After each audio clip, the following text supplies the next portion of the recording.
need some loud mouths and some sanctified hands to lift your voice and say, He dwells in my praise. That's right. He dwells in the midst of your praise. It's now time for MPIAW, motivation, prayer, instruction, action, and worship. We're excited this morning. I have a powerful woman of God, and she will be sharing with us this morning.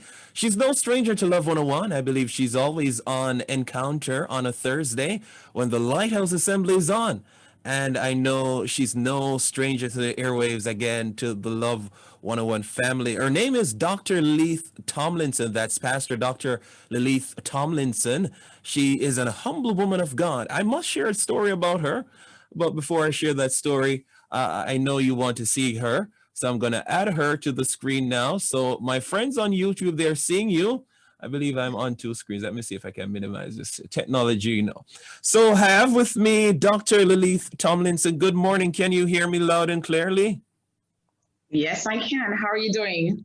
I am doing well. I'm so happy to have you. I said to the listeners, I must share a story. Of course, you're my pastor. You're the youth pastor. I'm a youth. I thank God I'm not, of a certain age. My technician is in the background. Hello, Mr. Technician. He's doing some work. We're doing some renovation, listeners. We're in the anniversary month, and tell you what, you're in for a very exciting surprise. We're doing an awesome work here at Love 101. God is doing a new thing. And so, as I said about the story now, this woman of God, I remember her very well.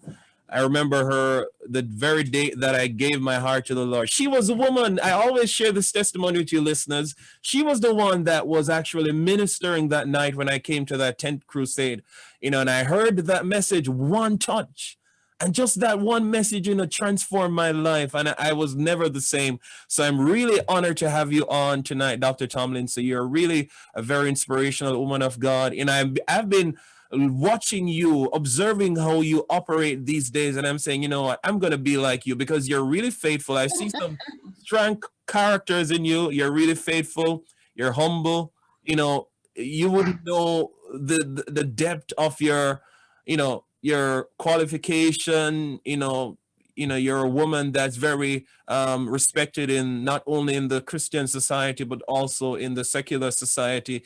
But you're so humble, and that's what I love about you. So, woman of God, welcome to the airwaves again of Love 101. Welcome to MPIAW. I know you have a motivational word. I know you want to just get into it, but just before you do so, tell the listeners, who is Dr. Leleith Tomlinson?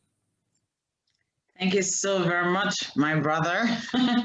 It's such a pleasure to be on tonight with you as you continue to the work of the Lord. And as I said, doing the work of Him who sent you while it's day. Because as my grandmother was saying, the song says there's a time coming when no man can work. So through the medium of radio, I want to say thank you so very much for doing His work.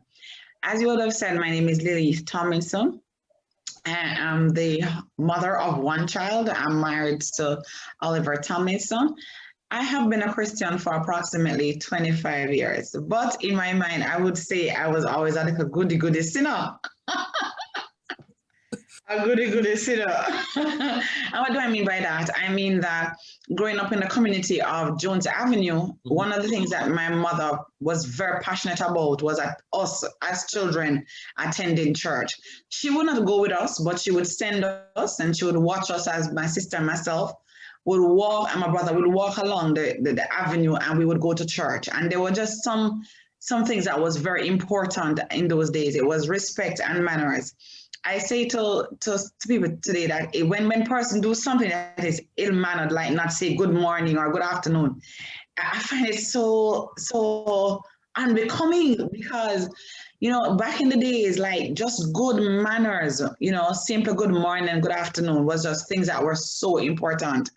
And I went to Spanish Town Primary, then I went on to St. Catherine High School, where I was the head girl during my time there at the high school. And then I went on to the University of the West Indies, where I pursued my first degree. Then I did my master's, and then I pursued my PhD. No, for me, I am just passionate about the Lord, and I just give God thanks for the different mediums that I'm currently being able to access, to be able to just talk about the transformative power of God and the difference that God can make in any believer's life. And so whichever platform I get, because as you have mentioned, my beginnings, where I come from, and what the path that I've trod, I'm always happy to share that God can make a difference in anyone's life. Amen. And you truly made a difference in my life. So I'm really happy that God has used you in that manner. And I know that you're going to make a difference in the lives of the listeners of Love 101. She's going to share a motivational word for you. So, woman of God, over to you as you share God's word this morning. So tonight, Rushane, I want to talk a little bit about the power of consciousness, the power of an awakening. And this awakening speaks about knowing yourself and knowing who you are. We would have just come out of this conference. Well, we'll be culminating the conference tomorrow morning. But the thing that we have been using is knowing your worth. And I would want to just continue tonight to share on that very important issue of just knowing who you are. And just to use as a premise that the story of the prodigal son, for example, is a story that I think is very profound. And we all know the story about this man. He had two sons. And by virtue of the story, this man was a very wealthy man. So one of the younger sons, he came to his dad and he said, "Father, give me that which belongs to me." So he gets what belongs to him. And then the Bible tells us that he goes out and he enters into riotous living. So, he's engaged with people, he's doing stuff, and he's having a good time. And then the money is finished, and then he begins to go downhill. While going downhill, he would have had a lot of experience. One of the ones that speaks to us most of all is interaction with pigs. There came a time when he got a job with a man and he was feeding the pigs, but then he found himself in a state where now he was actually competing with the pigs for food. When we look through that story, I'm going to catch up at the end. We see where there was a transition of this young man coming up from a place of grandeur because he lived with his father, and then making his way basically down slope. And it says to us that life has many, many different pathways, and we have to be careful of the choices that we make and the things that we do, because there are other stories where persons actually leave from the pigsty and make it to the palace, and there are persons who transition from the palace to the pigsty in everyday life because of the choices that they make. So one would ask the question, what is it that influences choices? Choices are going to be influenced by your knowledge. Very important, your knowledge of who you are. Miles Monroe has written in one of his books, he says, where purpose is not known, abuse is inevitable. A lot of persons today are not at that place of consciousness where they understand that I am here for a reason. My reason might not be your reason. The things that you will need to take and accomplish your goals might not be the same things that I would need to accomplish my goals. But the reality is that all persons on planet Earth are here for a reason. And where we find a challenge is that many persons often go through life, for some persons 40 years, 50 years, even 60 years, still trying to figure out, why am I here? And Rushane, that is an indictment, because it means that they would have been existing for so long and not fulfilling their purpose. And so tonight, I want to say to somebody that there are no perfect people, only perfect moments. And that moment is when you come into a consciousness of knowing who you are and why you are here. And how would you know who you are? And in order to understand what a product is for or what an item is for, you have to read the manufacturer's booklet. And we are created in the image and the likeness of God. So if we're going to understand and appreciate who we are, we have to go back to the manual. We have to go back to understanding who we are. One of the major challenges to persons not accomplishing their goals is comparing themselves to other persons. we just shouldn't do that. We should have role models, but we shouldn't try to live through other people. Once you understand why you're here, once you understand your worth, the idea is that you should understand the course that you're going to take to get to where you need to get to. You see, when I think about it, there is one destination, but there can be many pathways to that destination. But so we have to just, first of all, come into our consciousness, power of consciousness, come into that knowledge of who we are and why we are here. And I think that if more persons understood who they are and why they're on earth, then we would have a better society. A lot of times people don't come into their fullness because of what they say to themselves at the time they say to themselves. So if this is a race, and you already life is a race. And if you already tell yourself that you are not worthy to be in the race, you're not competent to be in this race called life, you're twice defeated. If you speak negatively to yourself, oh, I'm not good enough, I'm not cute, you know, and this issue of being cute and being pretty is something that I find very interesting, because my brother, what are many persons comparing themselves with? We're comparing ourselves to some of these Hollywood people. But what is the reality of many of these Hollywood people? Mm-hmm. Half of their body, Rushane, is fake. That's right. Half of their body is fake. So here we are trying to compare ourselves. Oh boy, my nose is not straight enough. Well, guess what? His nose wasn't straight enough. He got a nose job. Then my body is not this, and they find so many faults. But if we learn to embrace the things of God, one time I remember Rushane, a man said, there was this little analogy to a man who said, boy, my foot is so big, I wear size 13. And he was having this conversation with a man. And he was like, yes, man, I wish my foot wasn't so big. It's so difficult to get a pair of shoes. And the man was like, really? The man was really talking to him and said, really? You really wear size 13? Man is saying, yes, man, my 13 is what I wear. And after a decent conversation with the man said to him, so what size you wear? And the other person looked at him and said, sir, I don't wear shoes. I don't have any feet. Wow. So you see what I'm saying? Mm-hmm. We have to be careful. What is it that we sit and we pine for? Are we grateful? But so when we come to a place of gratitude and we begin to appreciate ourselves, we begin to appreciate in worth. We begin to appreciate in value for ourselves. And that's very, very important. Value for ourselves as well as value for other people. Because if you don't have a price, Rushane, on yourself, then anybody will treat you as if you're for some people for $1, some people for $1 million, some people for 2 million, and you just take anything you get because you are yet to understand your own value. And this is why this story to me is so important. When that young man found himself in the pigsty competing with the pig, the Bible said when he came to himself, in other words, when he had that consciousness wake-up call, he began to reflect and he said to himself, look how many hired servants does my father have? And here am I sitting down competing for pig food. Wow. You see, but guess what? This is what is important. He had a template to go back to measure where he should be and where he was at the time. So the question that we ask ourselves is what is our measuring stick? So once he found himself in the pigsty, he was able he had this consciousness that, listen, my father is a wealthy man.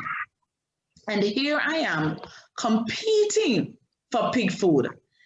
And so it is tonight as we speak about worth. I just want to say to a listener who has joined us tonight, you are probably in a vicinity, in a local, mentally, where that is not where you're supposed to be. And tonight, what is happening is that there is this call to know your worth and to come into a level of consciousness that your God, your Father, has so many things that he wants to give to you. And here you are settling for less than the best. And that is what is important. Brother Rushane, can you imagine if more people, even 75% of our country, had this level of consciousness of who they were supposed to be? We definitely have a reduction in crime. We'll definitely have a reduction in single families. It would have such a profound impact, because people would understand their role and come into alignment of God's purpose for their life. So I really want to set that as the tone tonight, that the power of consciousness, when we know ourselves, we can make such an important mark. When you compare Paul to Saul, when he was Saul, he was doing what he was doing with all passion and zest, persecuting the Christian, because he thought that that was what he was called to do. But once he got that encounter on the Damascus Road, purpose change, vision change, and the same kind of zest and passion that he had, he came now into alignment with what was God's plan for his life. I'm saying to somebody tonight that God has more for you. Where you are is not where you're supposed to be. You need to come into that awareness that God is calling you to something bigger and to something better. And very importantly, as you try to transition to know your worth, Rushane, I always find this so funny. I made this analogy, right? That we have to be careful who we align ourselves with. If we are constantly around people who are negative, the moment we begin to dream and to speak positively, they will tear us down. Right. So I've always said that there are 4 types of people who come into our lives. The people who add value to our lives, the people who subtract from our lives, the people who multiply us, and the people who divide us. Very, very important. If you're at a table where you're not being affirmed, you're always beaten upon, you need to move from that table. You need to get up from, you need to say, I don't need to sit here. You can trade your seat. You know, as one of the proverbs that we've been using is that if you are at a table where you're not being shown your self-worth, you need to ask to be excused. Because if you stay there long enough, you'll be reduced to less than a penny. So part of knowing who you're worth is knowing who you have aligned yourself with. And then there are some people, they always see the good in you. No matter how you fail, they're saying, no man, get up, brush off, you can do it. And they'll even be there when you have a little bruise to tie the wound and say, yes, I'll carry you on my shoulder. Those are the people that we need in our lives. Because guess what? As soon as they think you can walk, they're going to let you go and they're going to walk behind you. You know, and it's so important. It's like persons who, if you watch American football, I know that tomorrow is a Super Bowl, right? The coach, he's in the game, but he's not in the field itself where the game is being played. So he stays on the sideline, but the quarterback knows, and the other key players, they have this little microphone on top of their thing. And the coach would stay on the sideline and he would speak to those key players and tell them the next move. We need people in our lives who, once we're able to go, they stay and they tell us the right moves. Even when those moves look difficult, they believe in us, they know our potential, and they're there to propel us along in case we fall. So that's very, very important. And we have to just know who we align ourselves with. And I say to you that those persons can be anywhere. Sometimes they can be our spouse. Sometimes they can be our persons in our church. They can be just about anybody there is. So we have to make sure that we make those alignments in our lives. And I'm sure that's how the whole idea of a mentor would emerge, where people align themselves with positive people who will make an impact on their life. And we really need more positive role models in our life today who will help us to say, go, you can make it. You can do all things through Christ who strengtheneth you. If you fall down, get up, brush off your feet and go again. And someone tell that the battle is not for the swift, you know, not the race is, the battle is not for the strong, not the race is for the swift, but for those who can endure. A lot of people sometimes, Rushane, they look, you know, and they see persons who have achieved and they would say, I want to be like so-and-so, I want to be like this person or that person. But what they don't know is a story behind the person. Wow. They don't know the journey to the destination. You know, they see the person at destination success, but they don't know the pathway to the destination. And I want to say to us today that what keeps people going sometimes is just knowing their worth. When they get something, they know that that's not it. And attitude is so important, Rushane. We are going to fail at times. Success is not about not failing. Success is about failing and getting up and continuing. So a lot of time when we see successful people, we might say, boy, they're just lucky. You know, in Jamaica we say, boy, them lucky, man, them just lucky. But no, if you hear the stories behind their accomplishments, you would appreciate that sometimes that nothing just happens. Nothing just happens. And in life, you've just got to make a move. You have to make a move sometimes. When you know your worth and you're at mediocre station, you know your worth, you get up and you say, no, man, this is not where I'm supposed to be. I'm going to take up myself and I'm going to transition to the next level. And so tonight, I just really want to encourage somebody who might have made a mistake in life, made a wrong choice. Know your worth. And that's part of what I think media does, and through your program, where we challenge people to do an introspection. Where are you? Is that where you're supposed to be? What is a call of God on your life, whether it be physical? Now, when we talk about the call of God on people's life, Rushane, some person might think that, oh, I'm just talking about spiritual call. No, it also means what is your physical call? Because sometimes, because we never get the 8 subjects one time, we give up and say, no, I'm not going to med school, I'm not going to do this and so on. But I'm telling you, you have some persons who, they go to the exam, one sitting, they get 9 subjects. Right. But then some people, they're the stackable crew. They call them the one or 2. 2. But what did your grandma say? Grandma says 1 cooker, full bath. Right. So as long as you keep your aim in view, you know, everybody starts off, some persons might finish ahead of you, but as long as you are conscious of what is it that you want to achieve, you will achieve it, even if it takes you a longer time than other persons. As long as you know your worth, you'll not settle for less than the best. As long as you know your worth, you'll never say no. As long as you know your worth, you'll press and press until you have accomplished. So I really want to challenge somebody tonight to say to them, if you have stopped halfway in your goal, there's still hope. As long as there's life, there's hope. And some persons say it's not over till the fat lady sings. Well, Rushane, I don't even know who that lady is. Well, you're not fat lady at all. I don't know who that lady is. What I will say is that it is not over until God says it is over. And when God says it's over, it's because it's actually over.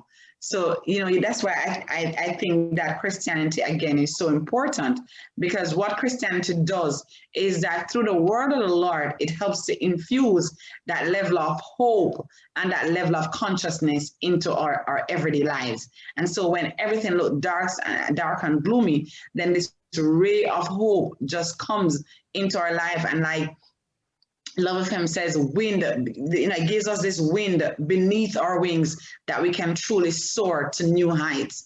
So it's very important that we understand or we know our worth, and that we trust God to be able to see us through to whatever it is that we need to accomplish in our lives. So that's where I would want to start from tonight, Rushane, to help somebody to know who they are, know yourself. When you know yourself, you have the right alignment. When you know the right alignment, it will be easier for you to go forth in life and to accomplish your goals.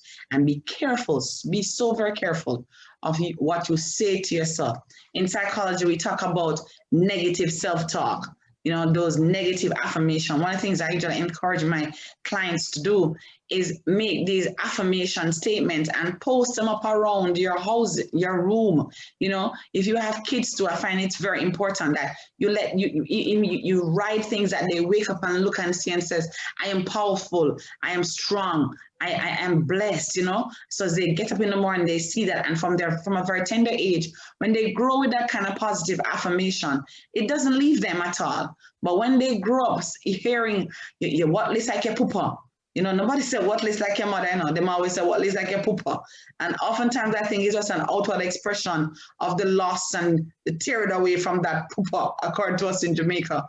But if we allow our kids to continue to grow that way, it's going to be impactful. But when we speak positive to them, affirm them, then we are going to be seeing a different society if we continue along that trajectory.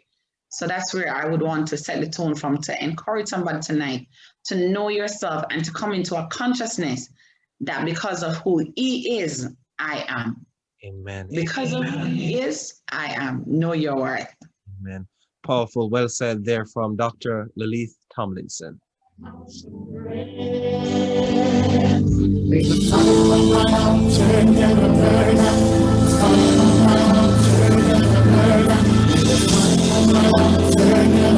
Very profound word. Know your worth. We're not perfect, but there's a perfect moment. Maybe your moment is now. You've come to a level of consciousness to say that this is my time, this is my season. I know who I am. I am a child of the living God. I want to see. I've come to a realization, woman of God, that, you know, there are things, I'm not perfect.